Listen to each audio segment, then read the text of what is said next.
오늘 시간에는 챕터 18 코스트 컨트롤 우리말로 표현하면 원가 관리에 해당하는 부분을 함께 공부해 보도록 하겠습니다. 이 원가 관리 부분은 이번 학기 우리가 준비한 총 20개의 주제 중에 18번째에 해당하는 주제입니다. 18.1에서는 관리 도구로서의 원가 관리에 대해서 이야기하고 있는데요.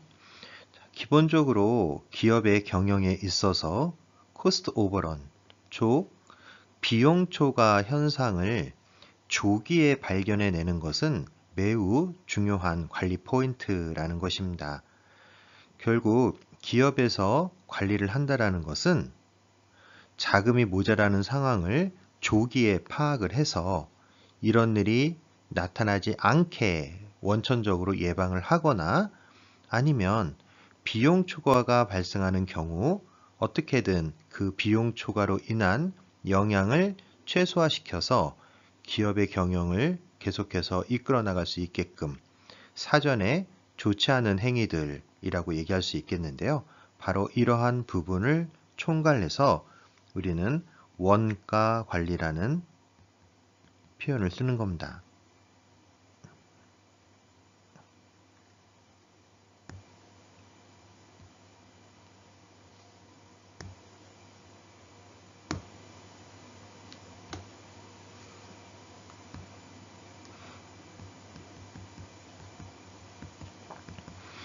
자, 이런 원가 관리의 자료는 향후 미래의 견적을 위한 기초 자료로도 활용될 수 있는데요. 자, 원가 관리를 통해 가지고 특별한 어떤 계정들에 대해서 계속 히스토리 데이터를 축적을 하는 겁니다. 그래서 이력을 갖다가 축적을 시키면 이 데이터를 분석을 하면 향후에 동일한 일을 할 때 그만큼의 비용이 들어간 거라는 것을 예측할 수 있는 거죠. 바로 비용 예측이 가능하고 이 예측된 결과는 향후 미래에 발생하는 새로운 견적에 이용될 수가 있다는 거죠. 그래서 보다 정확한 견적을 통해서 기업의 이윤을 더 높일 수 있는 그리고 위험을 최소화할 수 있는 기회를 만들 수 있다라는 거고 결국 이러한 것의 근본에는 원가 관리라고 하는 관리 행위가 적절하게 수행되어야 이런 것이 가능하다라고 이야기하고 있습니다. 18.2에서는 프로젝트의 원가 관리를 수행하고 있는 체계에 대해서 소개를 하고 있는데요. 자, 기본적으로 원가 관리라고 하면 첫 번째 스텝, 원가 계정을 정의하고 바로 이 부분이죠. 스텝 2, 원가 계획을 수립하고 즉 예산을 수립하는 행위라고 볼 수 있겠습니다. 바로 이 단계입니다. 1단계, 2단계. 그리고 세 번째 단계에서는 원가 자료를 수집을 한다라고 되어 있는데요. 이것은 프로젝트를 진행을 하면서 프로젝트 과정에서 발생하는 모든 비용들을 계속 집계를 해서 실적 데이터를 모은다라는 의미가 되겠습니다. 네 번째 스텝은 원가를 보고하는 행위인데요. 자, 데이터 리포팅이라는 거. 메인이 되는 것은 바로 계획과 실적 사이에 얼마만큼 갭이 발생했는가, 차이가 발생했는가 하는 부분들이 보고의 주요한 대상이 되겠죠. 이게 네 번째 스텝이고요. 다섯 번째 스텝에서는 원가 조정을 한다고 되어 있는데요. 바로 이 부분입니다. 즉, 두 가지 케이스가 있을 수 있겠죠. 계획이 있고 실적이 있으면 계획이 실적과 동일하게 나타나는 경우 뭐 별다른 조정 없이 그냥 프로젝트를 진행을 하면 되겠고요. 또 하나의 케이스는 계획과 실적이 달라지는 경우 어떻게 해야 되냐면 조정을 해야 돼요. 자, 어떻게 조정을 해야 될까요? 다른 경우가 두 가지가 있을 수 있죠. 계획보다 실적의 비용이 많이 드는 경우, 적게 드는 경우. 이거에 따라서 예산을 갖다가 늘리거나 아니면 예산을 줄이거나 이런 행위들이 결국 조정이라고 하는 이름 하에 스텝 5에서 진행이 된다고 볼 수 있겠습니다. 결국 이러한 과정이 프로젝트가 진행되는 상황 속에서 계속 반복 사이클이 도는 거죠. 그래서 이러한 행위를 우리가 바로 원가 관리다라고 이야기하고 있는 것입니다. 18.3에서는 코스트 어카운트, 즉 비용 계정에 대해서 이야기를 하고 있는데요. 원가 관리에 있어서 가장 중요한 첫 번째 스텝은 바로 비용센터를 정의하는 것이다 라고 이야기하고 있습니다. 즉 올바르게 비용센터가 정의되어야 향후 원가 관리가 가능하다라는 얘기인데요. 자, 이것은 우리가 견적을 할 때도 똑같은 내용이 있었죠. 그래서 비용센터를 결정을 하고 그거에 따른 각각의 비용들을 추정한다라고 얘기를 했었는데 여기에서도 동일하게 원가 관리의 가장 첫 번째 단계 업무는 비용센터를 정의하는 것이다 라고 얘기를 하고 있습니다. 자, 그렇게 코스트 센터가 결정이 되면, 즉 비용센터가 결정이 되면 그걸 바탕으로 원가 관리에서는 코스트 어카운트라고 불리는 비용 계정을 정의하게 되겠고요. 그 비용 계정을 바탕으로 해서 최종적으로 코스트 코드, 즉 비용 코드를 부여하는 것으로부터 관리가 시작된다라고 볼 수 있겠습니다. 자, 오른쪽에 보면 코스트 어카운트에 대한 한 사례가 보여주고 있는데요. 이 비용 계정을 보면 크게 표를 두 개로 이렇게 좀 구별을 하고 있어요. 여기 가운데를 중심으로 표가 이렇게 왼쪽과 오른쪽으로 갈라져 있는데요. 자, 왼쪽 부분은 여러 가지 코스트 어카운트, 즉 비용 계정 중에 직접비와 관련된 계정들을 표시하고 있고요. 그래서 코드가 계정 넘버가 100번에서 699번 사이면 직접비 계정에 포함되고 있는 거고요. 반면에 오른쪽은 간접비 계정을 나열해 놓고 있습니다. 코드 번호, 계정 번호가 700부터 999번 사이로 되어 있죠. 자, 그래서 여기 보시면 이렇게 직접비 계정과 간접비 계정의 항목들을 쭉 나열을 했고요. 그리고 그것들에 대해서 넘버를 붙여줬는데 바로 그 넘버를 우리는 코스트 코드, 비용 코드라고 부르는 것입니다. 그래서 뭐 이 원가 관리를 컴퓨터를 이용을 해서 자동화한다든가 할 때 기준이 되는 키가 다 이 코스트 코드가 되는 것이죠. 그래서 코스트 코드는 아까 말씀드렸다시피 직접비는 100에서 669번이니까 다 699번 언더로 되어 있는 넘버들이 나타나게 될 거고요. 하나의 코드 아래 또 상세 구분을 더 가지고 점 아래에 일련 번호를 통해 가지고 하위 코스트 코드를 표현하는 방법을 소개하고 있습니다. 오른쪽에서는 코드가 700번에서 990번 사이라 그랬으니까 700 시작해서 990 언더로 되어 있는 코드들을 확인해 볼 수 있겠고요. 역시 세부 상세 코드들을 두어서 보다 세부적인 구분이 가능하게끔 코드 체계를 수립을 해 놓았습니다. 자, 이러한 방식으로 비용 코드를 세팅을 하고 원가 관리를 시작하면 되겠습니다. 18.4에서는 이러한 코스트 코딩, 즉 비용 코드 체계에 대해서 소개를 하고 있는데, 자, 우리 회사가 어떤 특정한 프로젝트에 대해서 그 프로젝트에만 사용될 수 있는 비용 코드를 사용할 수도 있겠지만 가급적이면 널리 표준화되어서 이용되고 있는 비용 코드를 사용한다면 서로 간에 그 비용 코드를 이해하는데, 즉 읽어내는데 훨씬 더 수월함이 있겠죠. 따라서 몇몇 특성들을 좀 반영을 해서 일반적으로 사용되고 있는 비용 코드 체계가 이미 존재하고 있는데요. 그 대표적인 것 두 가지를 우리 교과서에서 소개하고 있습니다. 하나는 일반적으로 건축 부분에서 많이 사용되고 있는, 즉 빌딩 건설과 같은 마스터 포맷 UCI 코드 체계라는 게 있습니다. Uniform Construction Index. 주로 건설 분야에서 많이 활용된다 건축 분야라고 얘기해야겠죠. 그렇죠? 건축 분야에서 많이 활용되고 있는 것. 그리고 밑에 보면 도로 건설에서 많이 활용되고 있는 뭐 아메리칸 로드 빌더 같은 ARB 코드 체계 이런 것들을 소개를 하고 있습니다.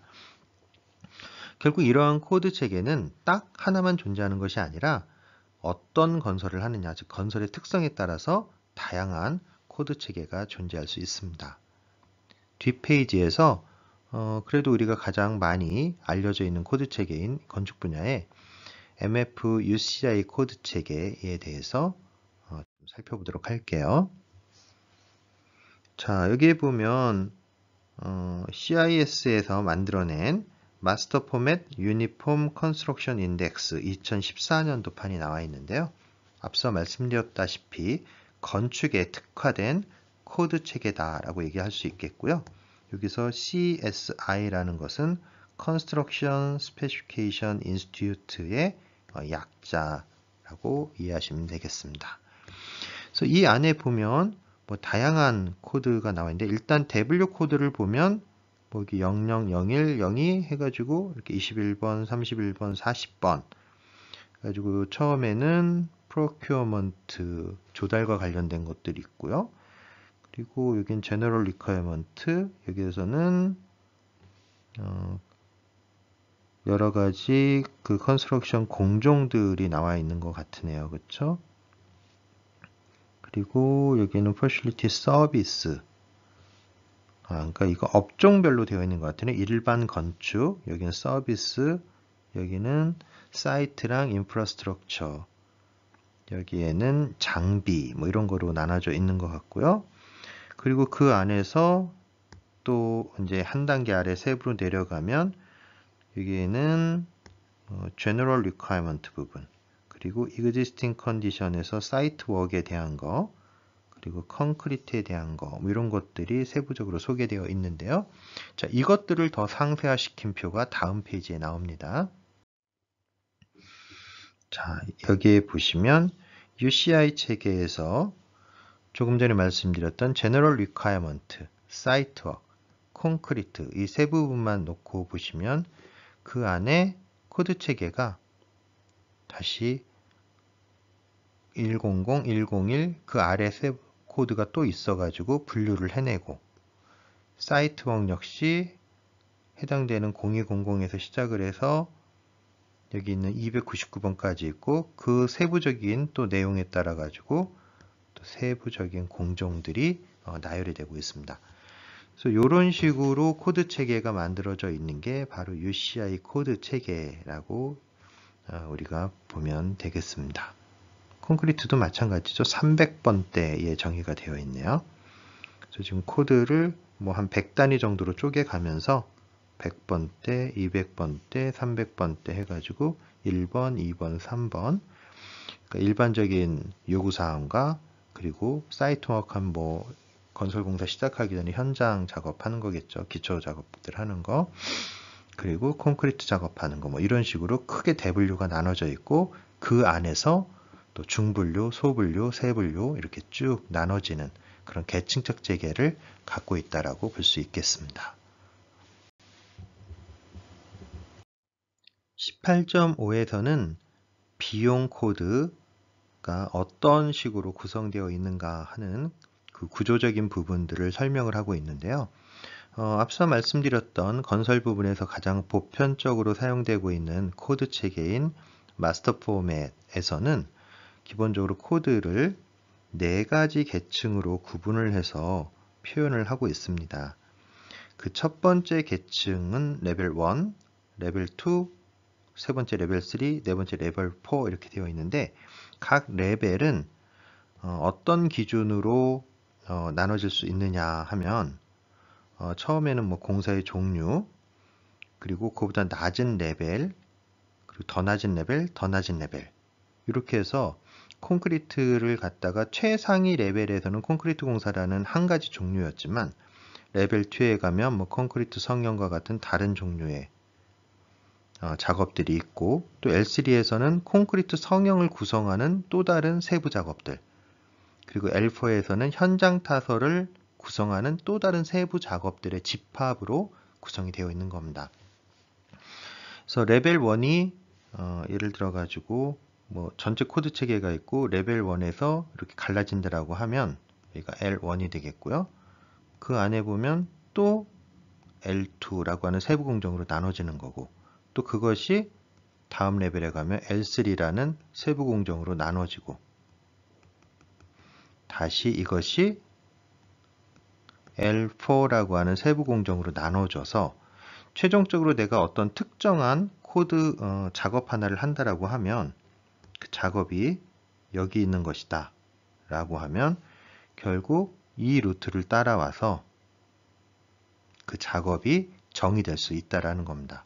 즉 L1. L2. L3. L4와 같은 형태로, 그거의 하나의 예로 지금 이 레벨에 나와 있는 공사가 바로 여기에서 보여주고 있는 콘크리트 공사 중에 콘크리트 성형 공사, 그 중에 현장 타설, 그 중에 현장 거푸집 공사를 어떻게 표현할 수 있는가 하는 것들을 사례로 보여주고 있는 거죠. 그래서 이 코드 체계를 보면 맨 처음에 03이라는 게 나오는데 바로 이 03이 콘크리트 공사를 의미하는 겁니다. 레벨 1에서. 그 다음에 11이라는 코드가 나오는데요. 이놈은 콘크리트 포밍을 뜻하는 거고요. 그 다음에 13이라는 코드가 나오는데 이놈은 Structural Cast in Place Concrete Forming이니까 현장 타설 부분을 의미를 하는 거고요. 그 다음에 나와 있는 25는 현장에서 폼이 만들어진다 해서 현장 거푸집을 의미하게 되는 겁니다. 그리고 아래에 보면 그 아래에 또 5000이라는 코드를 하나 더 적어 놨는데요. 이 코드는 현장에서 거푸집을 만드는 것 중에서도 거푸집의 종류에 따라 구분이 될 수 있다는 거죠. 그래서 이 경우에는 8인치 곱하기 8인치 컬럼으로 구성된 어떤 거푸집을 사용하는 공사다 해서 마지막 5번째 레벨이 표현이 된 겁니다.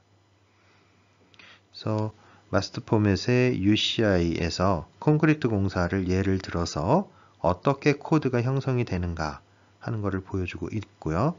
최종적으로 이 부분에서 이 것들을 다른 비용 계정과 구분하기 위한 고유한 계정이 바로 최종적으로 만들어진 이 코드가 되는 거죠. 그래서 어디선가 03.11.13.25.5000이라는 코드가 나오면 이거는 콘크리트 공사 중에 콘크리트 성형 중에 현장 타설 중에 8인치 곱하기 8인치 컬럼을 이용한 현장 거푸집이구나 라는 것을 누구나 알 수 있게끔 그런 구분자의 역할을 수행할 수 있게 되는 것입니다.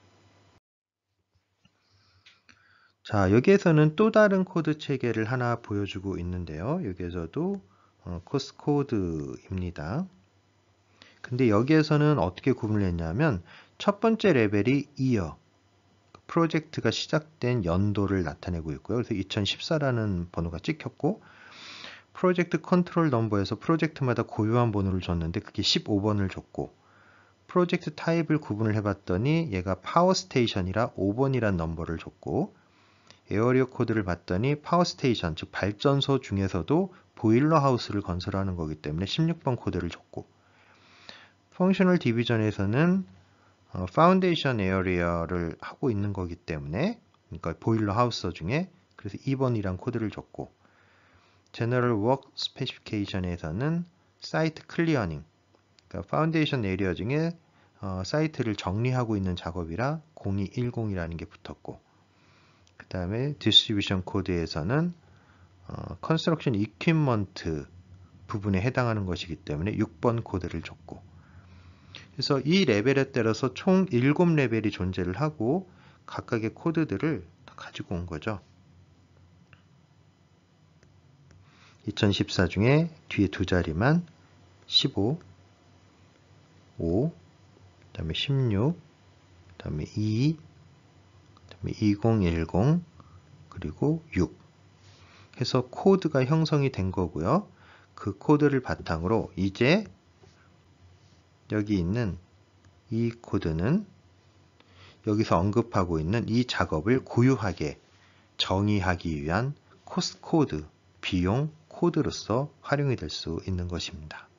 이렇게 하면 전체 공사의 세부적인 작업들을 전부 다 구별할 수 있고 그 구별된 것마다 코스트 코드를 부여함으로써 다른 작업들과 기본적으로 구별을 할 수 있는 토대가 마련된 것이라고 볼 수 있겠습니다.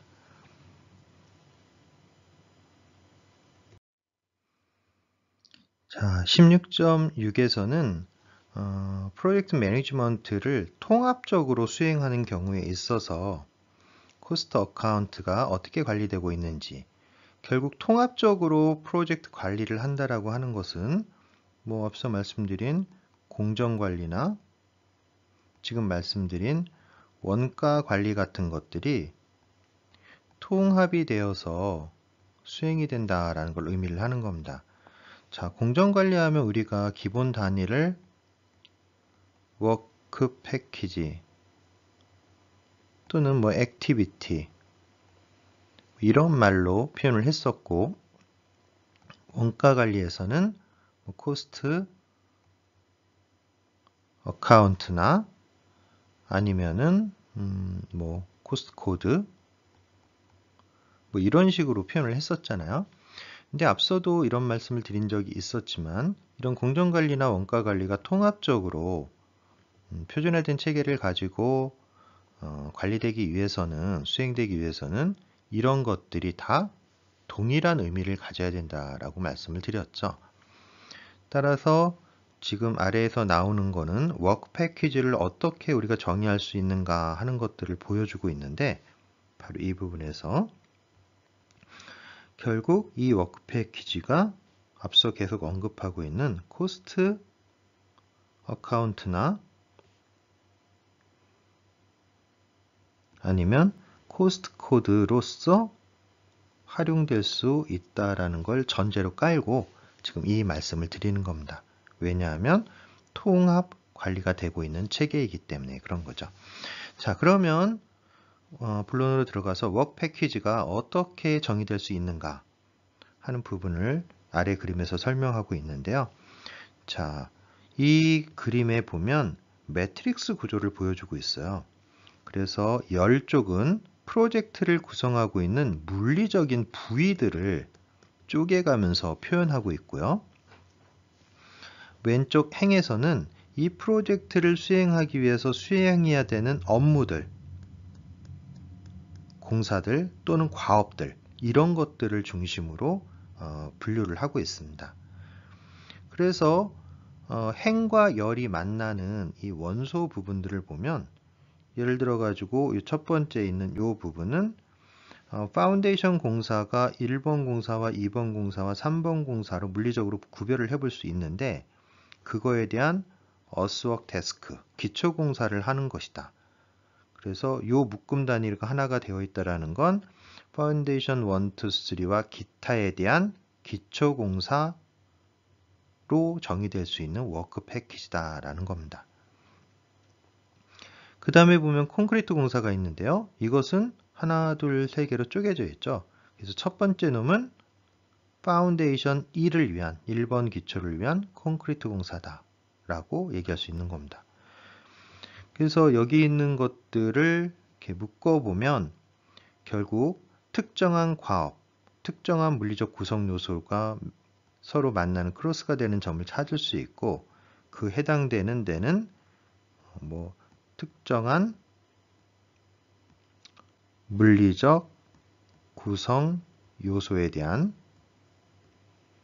과업 이렇게 정의할 수 있겠고, 바로 이것이 워크 패키지가 될 수 있는 것입니다. 그리고 통합 관리이기 때문에 바로 이 워크 패키지가 코스트 어카운트나 코스트 코드와 같은 것으로서 활용이 될 수 있는 것이죠.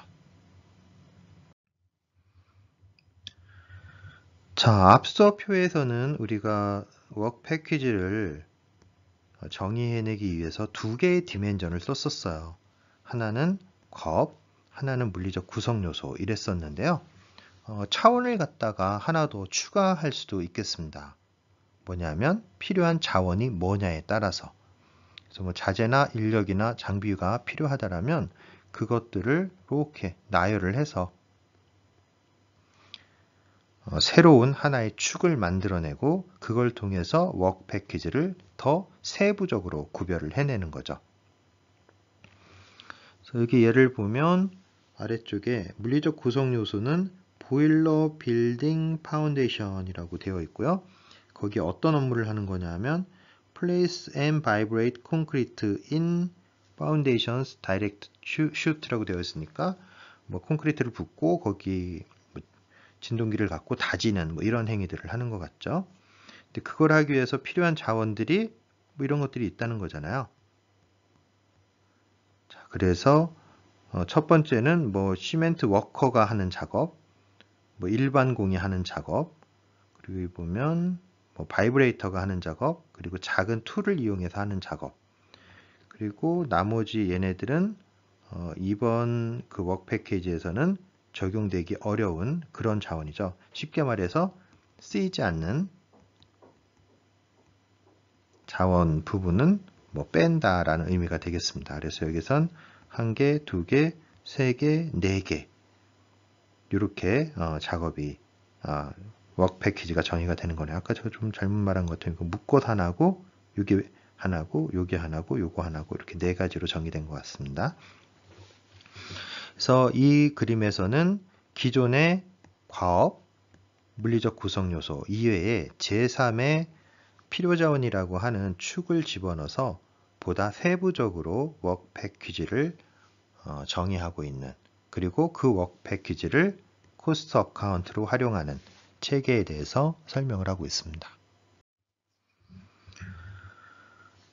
자, 이번 슬라이드에서는 코스트 코드 스트럭처, 앞서 말씀드린 물리적 구성 요소와 과업과 필요한 자원을 바탕으로 한 코드 체계를 하나 예시적으로 보여주고 있는데요. 자, 어떤 워크 패키지가 하나 있는데 그 워크 패키지에 첫 번째 코드 6자리는 물리적 구성 요소를 뜻하는 거고요. 그리고 그 다음 5개는 과업을 뜻하는 거고, 그 다음에 4자리 코드는 필요한 자원들을 정의를 하는 형태로. 그래서 특정한 워크 패키지는 바로 이 넘버만 가지고 우리가 구별을 해낼 수 있게 되겠고요. 결국 이 넘버를 동일하게 과업에 대한 넘버를 코스트 코드로서도 활용을 할 수 있게 되는 것이죠. 그리고 뭐 정의를 할 때 과업을 여기까지 묶어가지고 세부 리소스로 나누어가지고 정의를 했다라면 여기까지가 워크 패키지 코드가 될 테고요. 이거의 세부 코드는 오로지 코스트 코드를 만들기 위해서만 사용이 된 거라고 하면 워크 패키지는 여기서부터 여기까지 물리적 구성 요소와 과업만을 포함한 것을 코드로 활용하시면 되겠습니다. 얼마나 워크 패키지를 세부적으로 구분하느냐에 따라서 뭐 필요한 자원을 코드 체계로 포함을 시킬 것인가 말 것인가는 결정될 수 있는 것이죠. 자, 여기 있는 이 그림에서는 지금 워크 패키지로 정의된 거를 하나 보여주고 있는데요. 자, 파운데이션 2에 대해서 콘크리트 태스크, 즉 과업을 수행을 하는 것을 하나의 워크 패키지로 정의를 했고요. 그 워크 패키지 안에서 또 구별을 해보면 그 워크 패키지를 수행하기 위한 서브 태스크들로 또 나눠볼 수가 있는 것이고,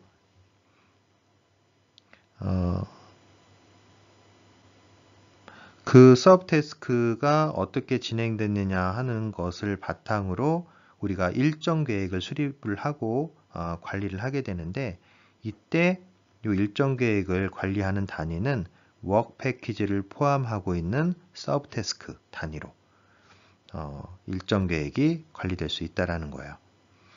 그런데 뭐 앞서도 말씀드렸지만 워크 패키지를 갖다가 요 안에서 더 서브 태스크 단위로 애초에 쪼개가지고 워크 패키지가 요 하나하나가 워크 패키지라고 정의가 되었다라고 하면 사실은 우리가 일정 관리를 하는 거나 아니면 뭐 공정계획을 수립하는 거나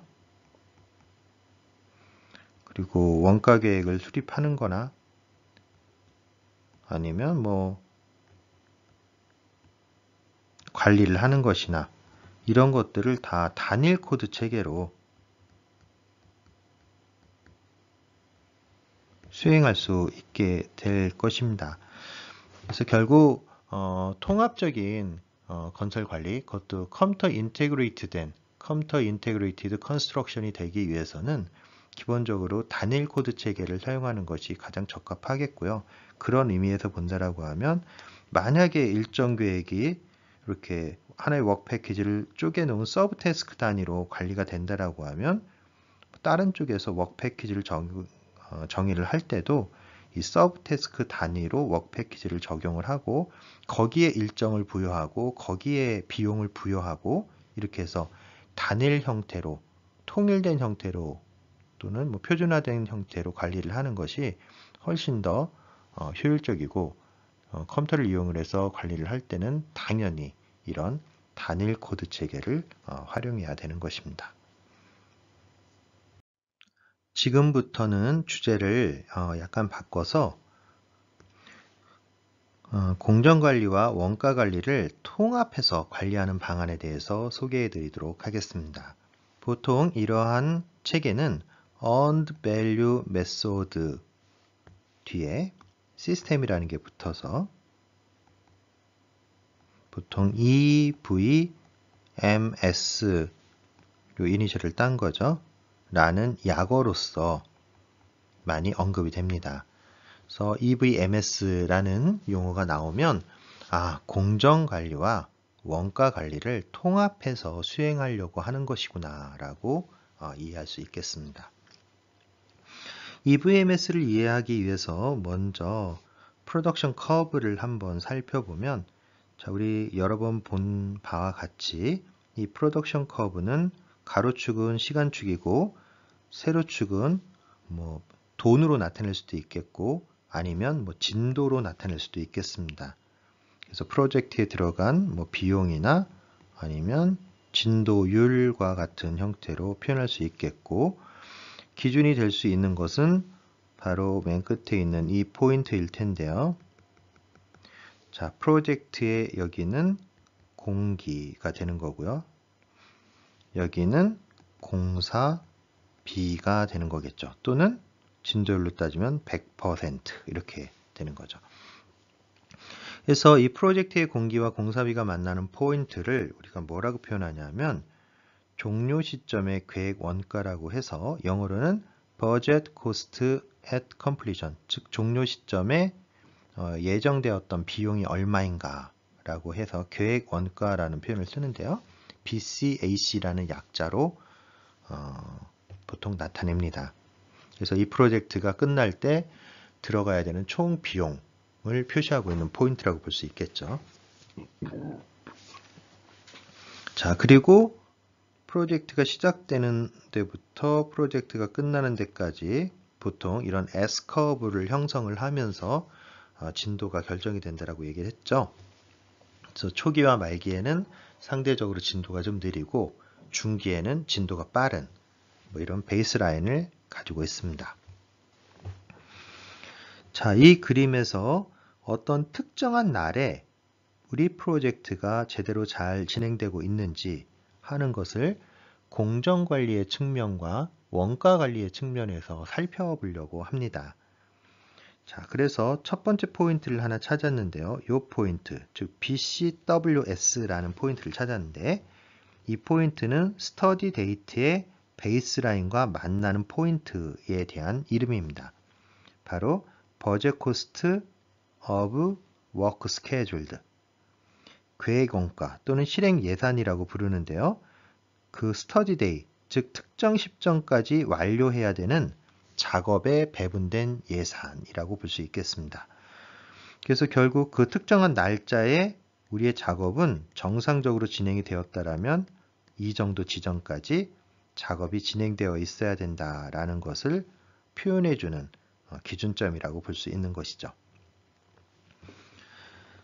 자, 반면에 아래쪽에 보면은 BCWP라는 개념이 나오는데요. 바로 여기 있는 이 포인트입니다.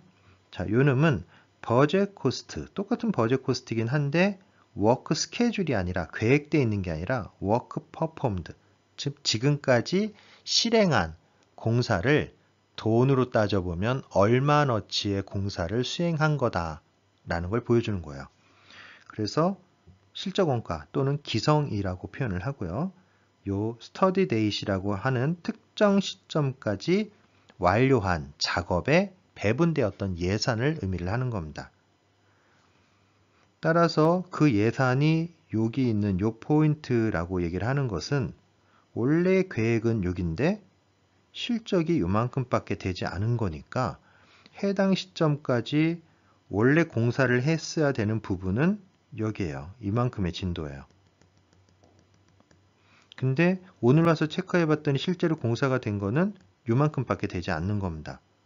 그러면 요 둘 사이의 차이, 바로 여기부터 여기까지 이 차이를 진도가 얼마나 늦어졌는가 하는 것을 나타내는 스케줄 베리언스라는 것으로 표현을 한다라는 거예요. 즉 워크 퍼폼드 된 거 BCWP에서 워크 스케줄 된 거 BCWS를 빼준 값이 스케줄 베리언스라고 하는 값이고요. 이 값이 만약에 마이너스 값이 되면 진도가 굉장히 느려져 있는 안 좋은 상황을 의미를 하는 거고요. 플러스 값이 되게 되면 상대적으로 진도가 빠르고 현재 공정관리 측면에서 긍정적인 상황에 있다라는 걸 표현을 하는 겁니다. 근데 여기에서 보면은 BCWS라고 하는 거가 더 크고 상대적으로 BCWP가 작잖아요. 근데 BCWP는 우리가 실적의 개념이라고 얘기를 했었고 얘는 계획의 개념이라고 얘기를 했으니까 바로 실적에서 계획을 빼준 값이 스케줄 베리언스인데 실적 값이 작고 계획 값이 크니까 이게 음수가 나오잖아요. 결국 이 음수는 공정관리 측면에서 굉장히 현재 진도가 느려져 있다라는 상황을 표현하게 되는 겁니다. 자, 이게 공정관리 측면에서의 관리 포인트고요.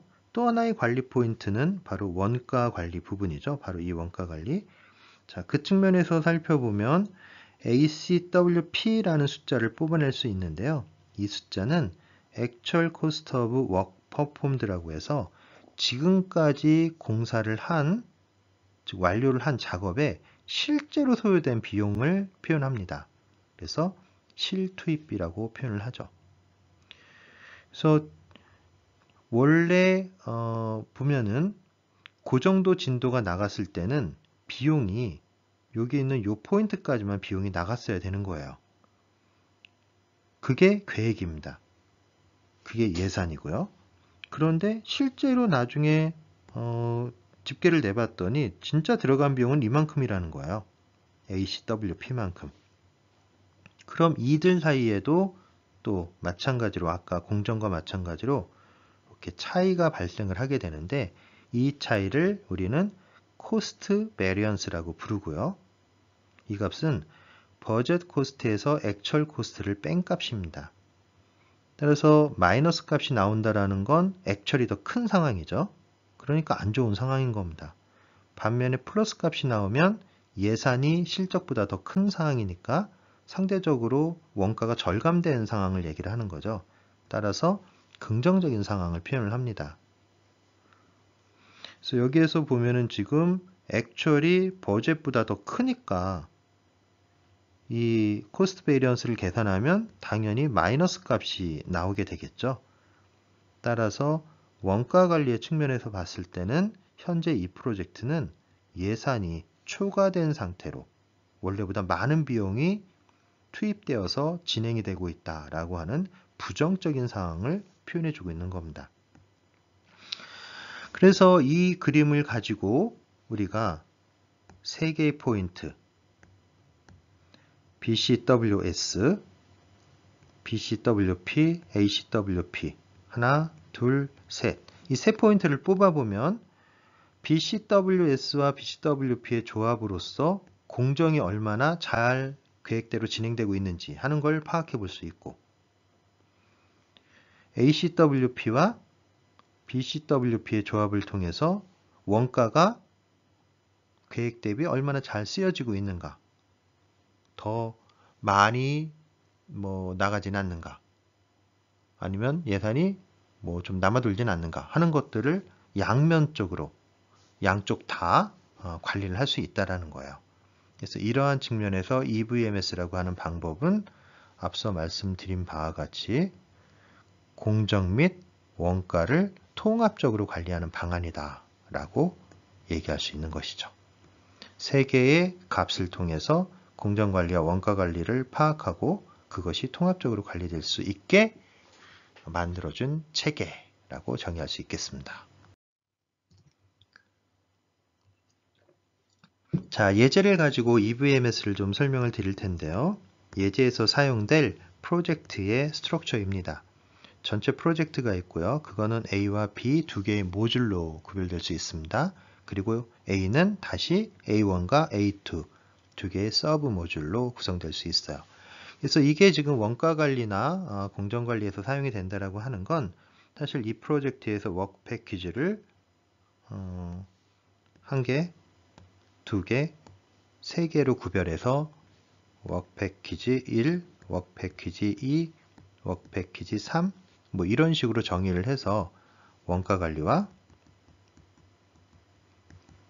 공정 관리를 통합해서 하고 있다라고 볼 수 있는 겁니다. 즉, 이 워크 패키지는 코스트 코드 3번, 코스트 코드 2번, 코스트 코드 1번 동일하게 이렇게 활용이 될 수가 있는 거죠.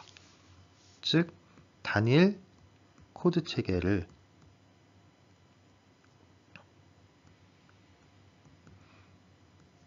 이용해서 통합적으로 원가 관리와 공정 관리가 되고 있는 상황을 묘사하고 있는 겁니다. 그래서 한 개, 두 개, 세 개가 주요 관리 포인트가 되는 것이겠죠. 그리고 1, 2번을 합치면 당연히 A가 계산될 수 있는 거고, 다시 이 두 개를 합치면 전체 프로젝트가 계산될 수 있는 것이고, 이런 체계를 갖고 있는 겁니다. 자, 이 체계에 대해서 EVMS 시스템을 좀 적용을 해보면요. 자, 앞서 A는 A1과 A2로 구별될 수 있기 때문에 집계가 A1, A2 단위로 된 거고요. B는 더 이상 나눠지지 않았기 때문에 B 단위로 구성이 된 거죠. 그리고 이 모든 걸 합치면 토탈이 되는 겁니다. 따라서 관리 포인트는 하나, 둘, 셋 이렇게 보시면 되겠죠. 자, 그래서 각각에 대해서 맨 먼저 종료 시점의 계획 원가, 아까 이렇게 보면 이 S커브의 맨 끝 포인트, 여기 있는 포인트 있었죠. 공기와 공사비가 만나는 그 부분. 그림 거꾸로 그렸네요. 그 포인트가 바로 이 BC, AC라고 하는 포인트입니다. 그래서 A1 공사에는 100, A2에는 50, B에는 65에서 토탈 215 정도의 코스트가 들어갈 계획입니다. 자, 특정한 시점에 이제 분석을 하는 거죠. 여기 어디선가. 그랬더니 그 시점에 각각의 공사를 위해서 실제로 들어간 비용이 40, 35, 50, 그래서 토탈이 125였다고 합니다.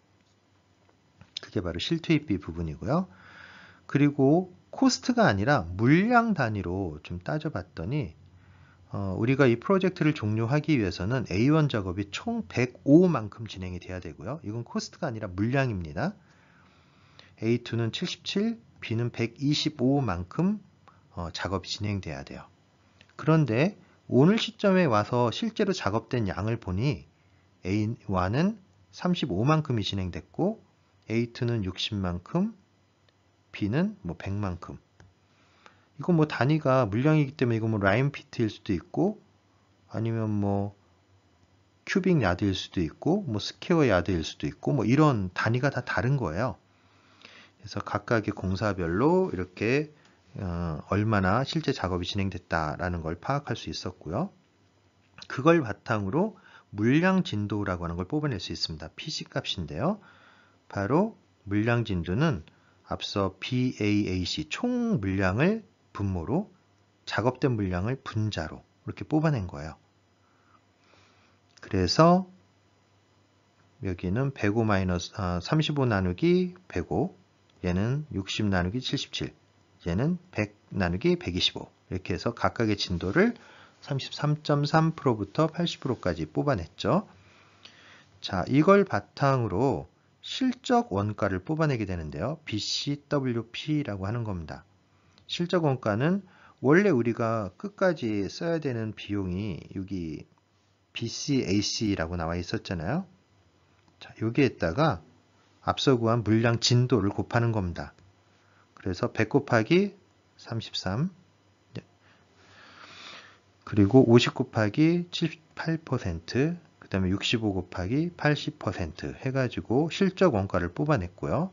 즉 지금까지 들어간 비용들을 계획대로 진행이 됐다라면 이 정도 비용이 빠져나갔어야만 한다라고 하는 기준점이 되는 원가인 거죠.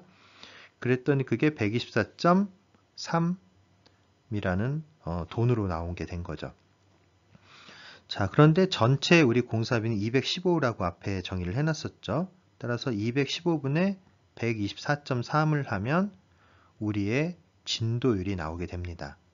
그래서 종합적인 이 프로젝트의 진도율은 100 곱하기 요 124.3 나누기 215에서 57.8%가 이 전체 프로젝트를 대표하는 진도율이 되는 거예요. 자, 그 다음에 ECAC라고 하는 건 종료 시점의 원가를 추정하는 것들을 의미를 하는데요. 자, 현재 상황대로 계속 이 정도 생산성으로 지금까지 진행되어 왔던 상태로 프로젝트가 진행된다라면 프로젝트 종료 시점에 얼마만큼의 비용이 실제로 들어가겠느냐 하는 거를 미리 추산해 보는 과정이에요. 자, 그래서 이거는 어떻게 계산이 됐냐면 120이라는 건 지금 보면은 종료 시점의 계획 원가가 원래 100이잖아요. 앞에서 본 것처럼 100. 그런데 지금 보면은 원래 들어간 비용이 33.3인데 실제로는 40만큼이 들어가야 되는 거였었죠. 아, 거꾸로네요. 계획으로 봤을 때는 33.3이 들어갔어야 되는데 실제 나간 걸 봤더니 40이 나간 거예요. 그러면 33.3분의 40만큼 앞으로 장기적으로 봤을 때 비용이 더 들 거라고 예상할 수밖에 없는 거죠. 그래서 원래 100밖에 안 될 거라고 생각을 했는데 야, 웬걸 33.3 들어가야 되는 타이밍에 40이나 들어갔는걸? 그러면 앞으로도 120 정도 들어가겠네. 이렇게 예측이 되는 거죠. 자, A2 같은 경우에도 39라고 계획이 되어 있는 건데 기준이 35만큼 A2도는 아니네요. 39만큼 들어가야 되는데 35니까 더 적게 들어간 거죠. 따라서 전체적으로 50이라는 총액이 들어가는 거였는데 39분의 35 하니까 더 적게. 그래서 A2에선 좀 비용 절감이 일어나서 한 45 정도만 비용이 들어가겠다라고 예측할 수 있는 거고요. 자, B 같은 경우에는 실적 원가가 52.0인데 실제로 들어간 거는 50밖에 안 들어갔으니까 얘도 어느 정도 비용 절감이 된 겁니다. 그래서 65 곱하기 52분의 50 하면 62.5로 좀 비용이 줄어들게 되겠네요. 얘는 좀 늘어나고. 그래서 세 가지를 더해봤더니 모두 227.5라는 값이 나오게 되고 이 값은 원래 215에 비하면 플러스 12.5 정도가 늘어난 상황인 거죠. 그래서 이상의 과정을 요약해 보면 현재 생산성으로 진행되어 프로젝트가 종료된다면 원래 예산 215보다 12.5, 215보다 12.5만큼 증가한 227.5의 값으로 프로젝트가 종료될 것이다 라는 것을 사전에 예측해 볼 수 있다라는 겁니다. 따라서 여기에서는 EVMS 시스템을 잘 활용을 하면 이걸 통해 가지고 예산 대비 실적을 파악하고 그걸 바탕으로 해가지고 실제 공사비의 예측치를 우리가 계산해낼 수 있다라는 것이 되는 거겠죠. 언제? 종료 시점에. 그래서 이 그림의 최종적인 아웃풋은 바로 이 숫자. 이 상태로 프로젝트가 종료되면 원래 예산 215 대비 12.5만큼 증가한 227.5의 공사비가 들며 프로젝트가 종료될 것이고, 따라서 우리에게는 12.5만큼의 손해가 발생할 것이다. 어떻게 줄일 수 있을까 하는 부분들, 예산 조정 부분들을 이제부터 고민을 해야 되는 거죠. 그런 수치를 뽑아내기 위한 예제라고 이해할 수 있겠습니다. 자, 이와 같은 EVMS 방법을 이제 좀 정리를 해보면요. 자, 먼저 CV라고 하는 것은 비용 차이를 나타내는 개념이고요. SV는 일정 차이를 나타내는 개념입니다. 각각 버젯 코스트에서 액츄얼 코스트를 빼고 워크 퍼폼드에서 워크 스케줄 된 거를 빼는 거예요. 그래서 이 경우 CV와 SV는 마이너스 값이 나오면 부정적인 거고 플러스 값이 나오면 긍정적인 상황을 의미하는 겁니다. 자, 이런 절대 값으로 표현할 수도 있겠지만 지수의 형태로도 표현할 수가 있는데요. CPI나 SPI 같은 것이 대표적인 사례입니다. 아까는 이걸 빼기로 표현했는데 이번에는 나누기로 표현하는 거예요. 똑같습니다. 사용되는 매저들은. 그래서 그 지수의 값이 1보다 작으면 부정적인 거고 1보다 크면 긍정적인 사항을 나타내게 되는 거죠. 그래서 이렇게가 세트입니다. 마이너스 값, 1보다 작은 값, 부정적인 거예요. 반면에 플러스 값, 그리고 1보다 큰 값은 긍정적인 거니까 EVMS에서 어떤 지표값이 나온다.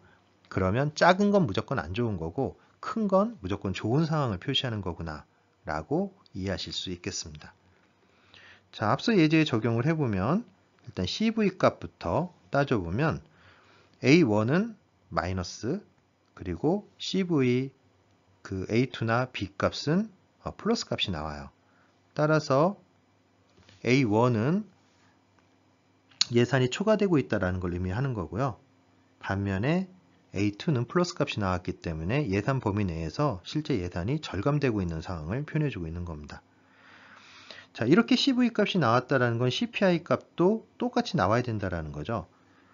CV A1이 마이너스 값이 나왔으니까 CPI A1 값은 1보다 작은 값이 나와서 역시 예산 초과를 표현해야만 올바르게 계산이 된 거죠.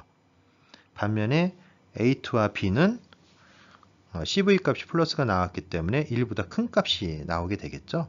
그래서 예산 범위 내에서 진행되고 있다라는 것을 볼 수 있겠습니다. 그래서 원가 관리 측면에서 봤을 때는 지금 이 두 개의 지표를 뽑은 건데요. 결국 A1이라고 하는 게 CV가 마이너스 값을 가지고 CPI가 1보다 작은 값을 가지기 때문에 얘가 문제가 되고 있다. 그리고 얘네들은 문제가 없이 잘 진행되고 있다. 이런 부분을 유추해낼 수가 있게 된 거죠. 자, 이 부분은 그러면 공정관리에 대한 얘기겠죠. 진도를 체크하기 위한. 그래서 똑같이 계산을 해보면 SVA1하고 A2로 좀 구별이 될 수 있는데 A1은 마이너스 값이 나와서 일정 밖에 있는 상황을 의미를 하고요. 반면에 A2와 B는 플러스 값이 나와서 일정 내에 진도가 느려지지 않고 잘 진행되고 있다라는 것을 이야기하고 있는 것이죠. 비슷하게 SPI로 계산을 하면 당연히 얘가 마이너스가 나왔으니까 얘는 1보다 작게, 얘는 플러스가 나왔으니까 1보다 크게 나오겠죠. 동일하게 A1은 음수 값이 나와서 공기가 지연되고 양수 값은 A2와 B에서 나타나게 되고 공기가 빠른 상황을 얘기하고 있습니다. 자, 각각이 계산되는 구체적인 방법들은 여기 있는 산식을 여러분들이 조금 관찰을 해서 그걸 바탕으로 뽑아내시면 되겠습니다. 기준이 되는 건 딱 세 가지밖에 없는 거예요. 보시면 BCWP가 앞에 다 있는 거죠. 그리고 거기에서 ACWP를 빼느냐, BCWS를 빼느냐. 그래서 세 가지 정보, BCWP, ACWP, 그리고 BCWS라고 하는 세 개의 정보만을 활용을 하면 어디에서? 프로덕션 커브에서. 그러면 이걸 바탕으로 원가 관리도 가능하고 공정 관리도 가능해진다 라는 것이 바로 EVMS의 기능이라고 볼 수 있겠습니다. 자, 앞서 사항을 정의를 해보면 A1이라고 하는 워크 패키지와 A2B라고 하는 워크 패키지가 서로 이렇게 좀 구별이 됐었죠. 얘는 지금 좀 안 좋은 상황이고 얘네들은 좋은 상황이었어요. 그래서 BCWS, ACWP, BCWP가 이런 포메이션으로, 자, 위에 거에서는 보면은 BCWS가 맨 위에 있고 나머지가 내려가 있었죠. 그랬던 게 두 가지 예제에서는 바로 이 부분이 위로 올라가 버렸어요. 그래서 긍정적인 상황을 표현해 주고 있고요.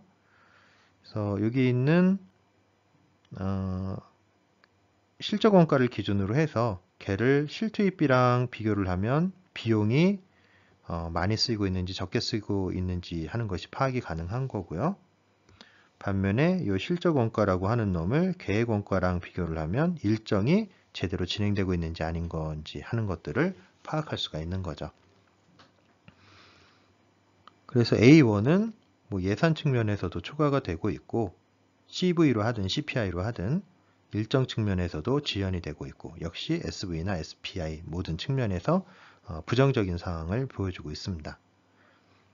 하지만 A2나 B 같은 경우에는 모두 예산 범위 내에 있다라는 것을 확인해 볼 수 있고요. 일정 역시 빠르게 진행되고 있는 것들을 파악해 볼 수 있습니다.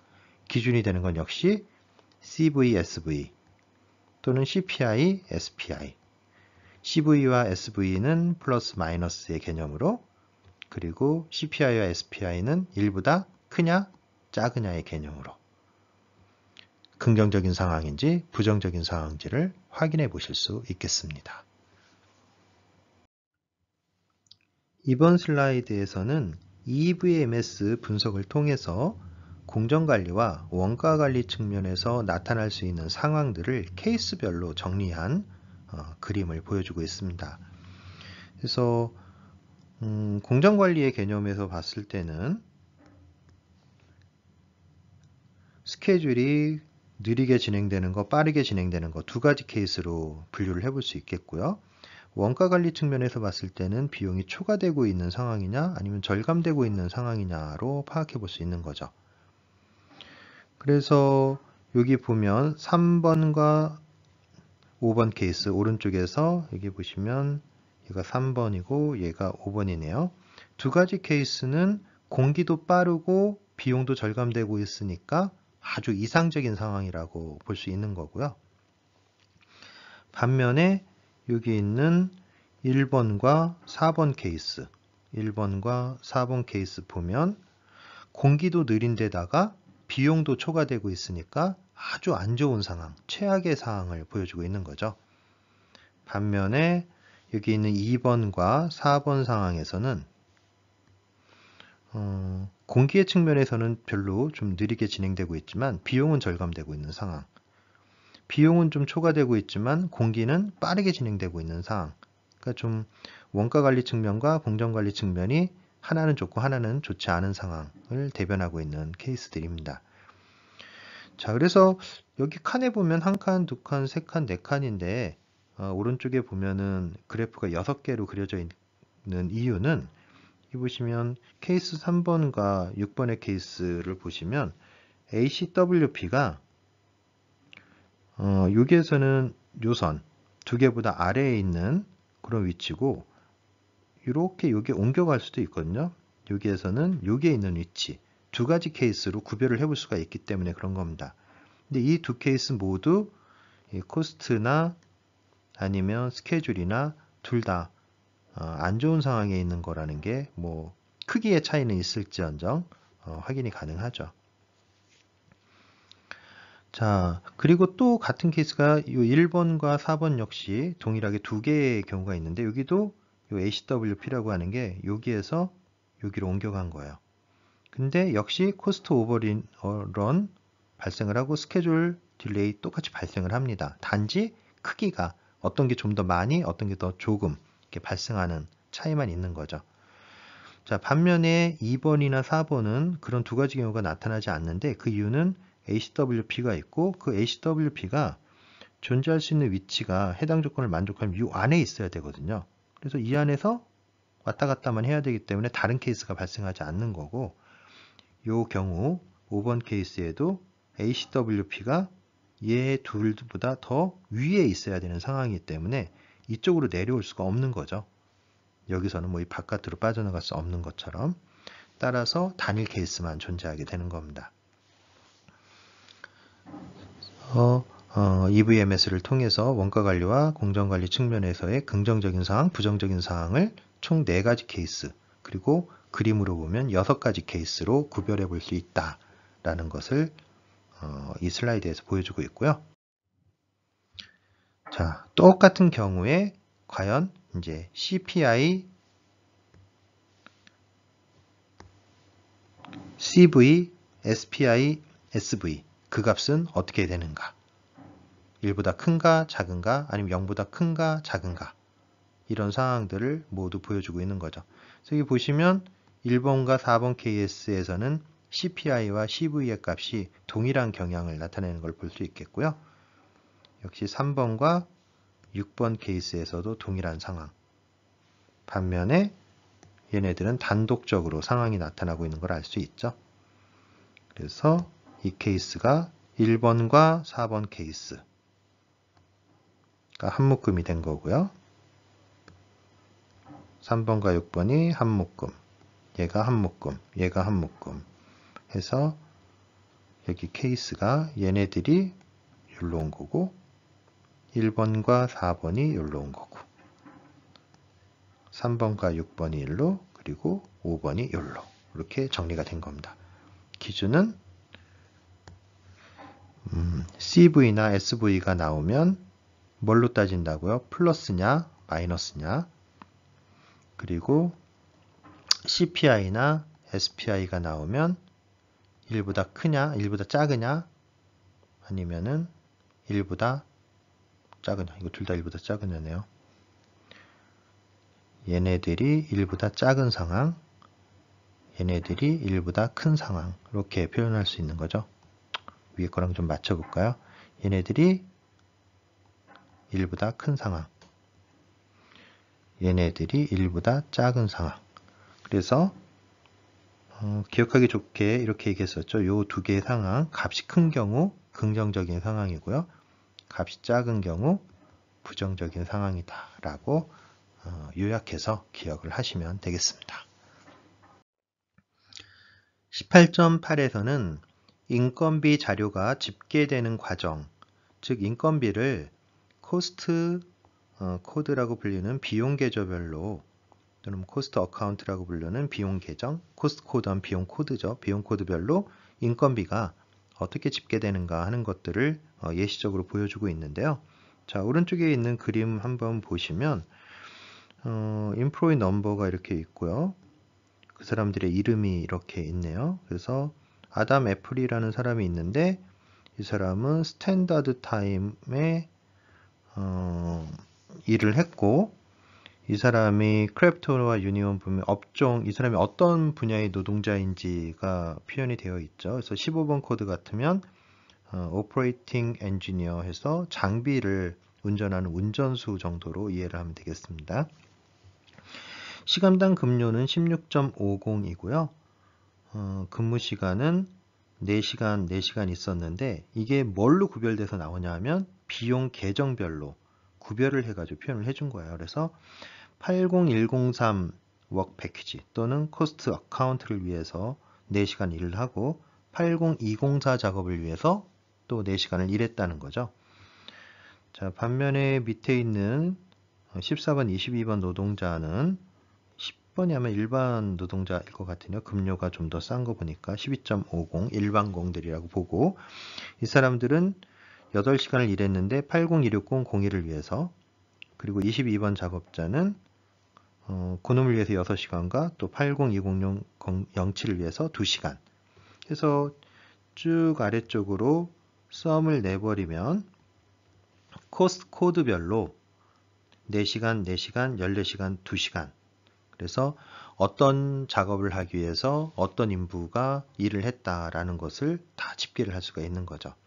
그리고 사람별로 집계를 하면 그 사람이 하루에 일한 총 시간, 스탠다드 타임 내에서 한 8시간의 업무가 집계가 될 수 있는 거고요. 토탈 24시간의 인건비가 소요되었다라는 것도 총계로서 집계될 수 있는 것이고, 이와 같은 방식을 통해서 현장에서 레이버 코스트를 집계한다라고 이해할 수 있겠습니다. 자, 여기 있는 슬라이드에서는 이러한 인건비 데이터를 모아서 급여 정보를 집계하는 체계를 예시적으로 보여주고 있는데요.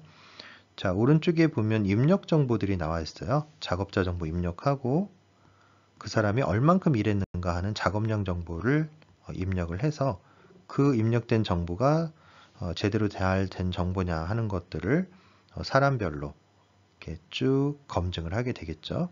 그러고 나서 이제 출력을 만들어내는데 작업자별로 또는 비용 계정별로 데이터를 뭘 해서 집계를 해서 보여주는 거죠. 집계 데이터를. 그래서 작업자별로 집계한 거는 급여 정보 쪽으로 갈 테고, 비용 계정에 대해서 집계한 건 뭐 EVMS 같은, 아니면 뭐 원가 관리 시스템으로 가서 관리의 대상이 될 수가 있는 거죠. 바로 이러한 데이터들을 만들어내는 일련의 과정에 대해서 소개를 하고 있습니다. 자, 이번 슬라이드에서는 직접비에 부과되는 뭐 간접비나 경비에 대해서 소개를 하고 있는데요. 기본적으로 건설에 소요되는 모든 비용은 직접비와 간접비로 크게 나눠볼 수가 있습니다. 직접비라고 하는 것은 뭐 인건비나 자재비나 장비비 등 건설에 소요된 자원에 대한 대가를 지불하면서 발생했던 직접적으로 발생했던 비용들을 의미를 하는 거고요. 반면에 indirect cost, 간접비라고 하는 것은 관리자의 급여라든가 현장 사무소의 경비라든가 보험료라든가 또는 본사 경비와 같이 직접적으로 특정한 공사를 위해서 투입되진 않았지만 이 프로젝트를 진행하려면 어쩔 수 없이 부가적으로 소비될 수밖에 없는, 소요될 수밖에 없는 그런 비용들을 의미를 하는 것이죠. 이렇게 공사에 투입되는 비용을 직접비와 간접비로 이렇게 구별을 해볼 수 있는 것입니다.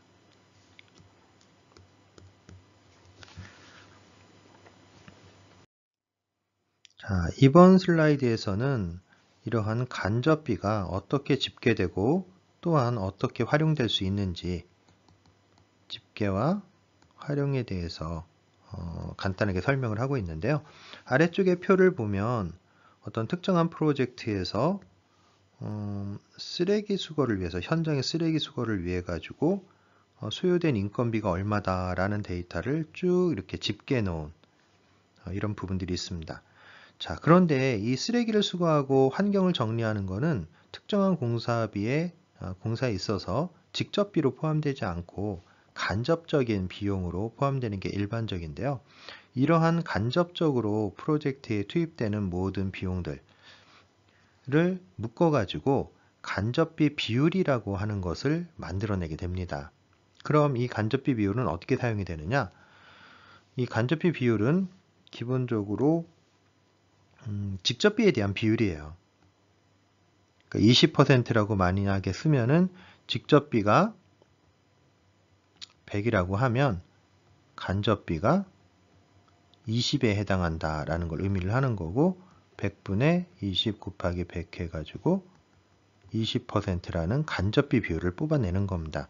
그런데 이 간접비라고 하는 것은 과거의 히스토리 데이터로부터 또는 실적 데이터로부터 이런 기본적인 데이터들을 모두 다 묶어가지고 간접비의 총액을 만들어내는 것이고요.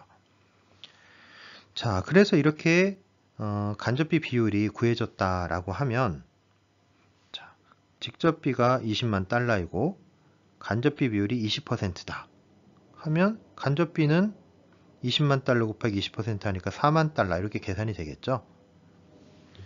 그러면 기본적으로 이 프로젝트의 총 비용은 24만 달러가 되는 거고 이 비용은 직접비와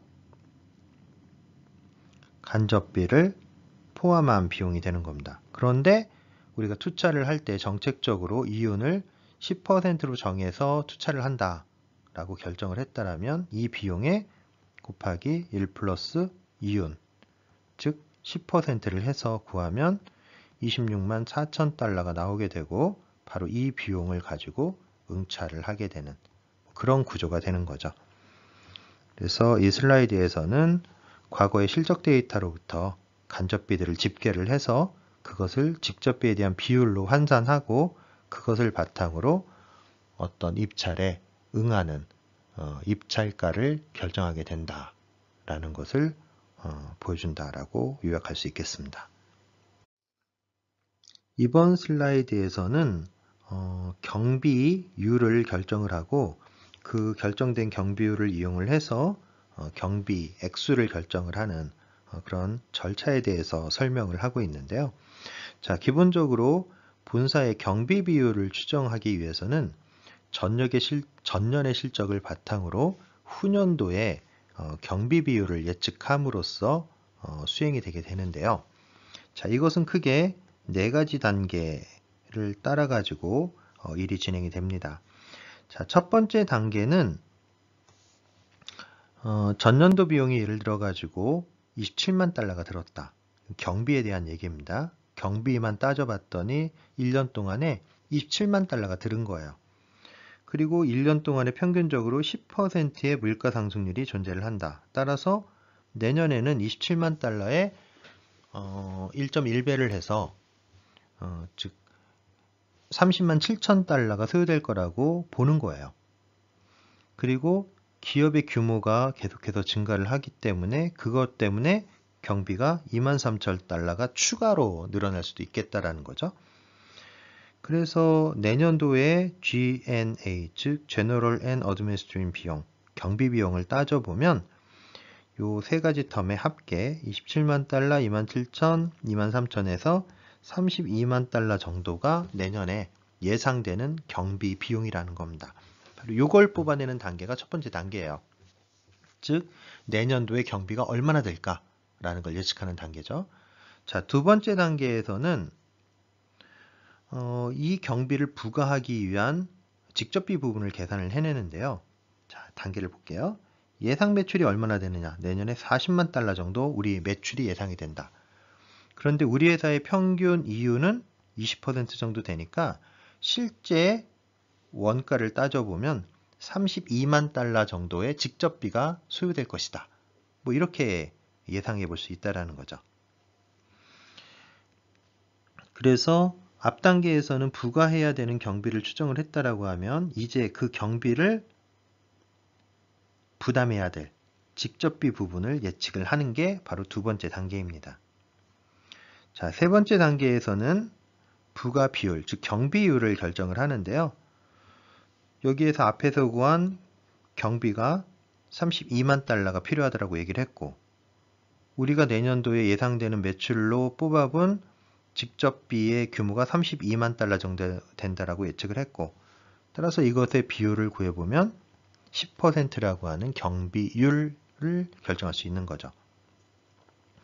그래서 즉 우리가 내년도에 3,200만 정도 경비 빼고 팔아 먹어야 되는데 그걸 하기 위해서 32만 달러 정도의 비용이 드는 거예요. 그러니까 이거 할 때마다 계속 10%씩 비용을 빼서 얘를 경비로 사용하겠다 이런 의미라고 보시면 되겠습니다. 자, 네 번째 단계에서는 경비율을 이용해서 실제 경비를 결정을 하는 건데요. 자, 앞서 경비율을 직접비의 10%라고 수정을 해놨으니까 그걸 바탕으로 어떤 특정한 공사에 대해서 레이버랑 머티리얼 코스트를 따져봤더니 50만 달러 정도가 나온 거예요. 이가 직접비의 개념이죠. 그래서 이거에 10%만큼 경비가 부과된다라고 얘기를 했으니까 곱하기 0.1 해서 5만 달러의 경비가 결정이 되고 거기에 대한 총 원가로 55만 달러를 생각할 수가 있는 거죠. 이후에 여기에 뭐 이윤 같은 것들을 부과하면 입찰가를 계산해낼 수 있게 될 것입니다. 이번 슬라이드에서는 경비율을 결정하는 또 다른 방법에 대해서 소개를 하고 있는데요. 자, 기본적으로 고정비라고 하는 것들은 간접비의 성격이 짙고 변동비는 직접비의 성격이 강하다라고 얘기할 수 있겠습니다. 자, 이러한 상황에서 우리 교과서에는 이런 어떤 산식을 하나 제시하고 있는데요. PC는 PS 나누기 100-PS라고 되어 있는데 이때 PC와 PS는 각각 경비를 갖다가 표현을 할 때 직접비에 대한 비율로 표현하면 PC, 총비용에 대한 비율로 표시하면 PS 이렇게 되는 겁니다. 그래서 아래쪽에서 보시면 예를 들어서 경비가 80만 달러고 총물량이 40만 달러고 직접비가 32만 달러다라고 얘기를 하면 이걸 바탕으로 PC를 구하면 경비를 얼마입니까? 80만을 직접비로 나누니까 320만으로 나누게 되어서 이걸로 가지고 하면 25%가 되는 거죠. 반면에 PS는 어떻게 됩니까? 80만을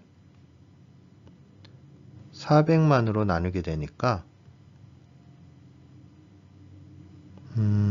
됩니까? 20% 이렇게 되죠. 그래서 경비율을 분모를 직접비로 해서 나타내느냐 아니면 총비용으로 해서 나타내느냐 뭐 이 차이를 갖다가 얘기를 하는 겁니다. 그런데 만약에 주어진 데이터가 PS 데이터라면 그 PS 데이터를 이용을 해서 이 산식을 쓰면 PC 데이터를 손쉽게 계산해낼 수 있습니다 라는 의미로 이 산식을 제시를 하고 있는 거예요. 자, 아래에서 지금 한 얘기를 하면 일단 경비 비율 구한 거 보면 25%죠. 경비 비율은 직접비에 대한 경비의 비율로 표현하고 분모가 직접비가 되는 것이고, 자, 만약에 PS가 20%라고 이렇게 주어져 있다라고 하면 이걸 바탕으로 PC를 구할 수가 있는데 PC를 구하는 산식은 위에서 보여줬던 이 산식 그대로 가지고 와서 20% 나누기 100-20% 하니까 25%. 즉 분모를 직접비에서 총비용에서 직접비로 바꾸는 작업을 해주는 거죠. 뭐 아주 별 얘기 아닌데 아주 복잡하게 좀 서술을 하고 있는 것 같아요. 자, 만약에 그래서 직접비가 100만 달러고 경비는 이걸 바탕으로 해서 25% 25만 달러라고 가정을 하고 이익률을 10%라고 가정을 하면 우리가 얘기할 수 있는 총 입찰액은 100만 달러에 경비 25만 달러를 더하고 그거에 0.1, 즉 10%만큼 이익을 붙여서 총 137만 5천 달러가 입찰액이 될 수 있다라는 거를 예시적으로 보여준 겁니다. 자, 별다른 얘기는 아니고요. 경비율을 나타낼 때 분모를 직접비에 대해서 나타낼 수도 있고 또는 총비용에 대해서도 나타낼 수 있는데 총비용에 대해서 경비율이 나타난 경우 앞에 있는 이 산식을 이용을 하면 분모를 직접비로 나타낸 경비율로 변환할 수 있다. 이 정도로 요약할 수 있겠습니다. 자, 이번 슬라이드에서는 경비율이 주어져 있는 상황에서 여기를 보면 이런 것들이 다 경비율이죠. 직접비에 대한 경비율이니까 앞서 본 거에 의하면 PC라고 이해를 하시면 되겠습니다. 그런데 이것이 모든 직접비에 대해서 동일한 비율이 적용되는 케이스도 있을 수 있고 아니면 특정한 자원에는 높은 경비율을 또 다른 자원에는 좀 더 낮은 경비율을 이렇게 상이하게 자원별로 다르게 적용을 할 수 있는 그 두 가지 추정 방법이 있을 수 있다라는 거예요. 그래서 여기 있는 이 부분에서는 첫 번째 경비 추정 방법을 보여주고 있는데요. 모든 항목에 대해서 동일한 경비 비율을 적용하는 케이스입니다. 즉 20%의 경비율을 그러니까 감안하는 거죠. 그래서 여기 봤더니 잡이 101, 102, 103이 있고 첫 번째 건 레이버랑 이퀴먼트, 두 번째 거는 자재랑 하도급 쪽 비용이네요. 그래서 비용이 80만 달러, 120만 달러 이렇게 나온 거예요. 그래서 경비율이 지금 20%라고 했으니까 곱하기 0.2 곱하기 0.2 해서 경비를 뽑은 거죠. 똑같이 여기에도 단일 경비율을 이용하기 때문에 다 곱하기 0.2에서 뽑은 겁니다.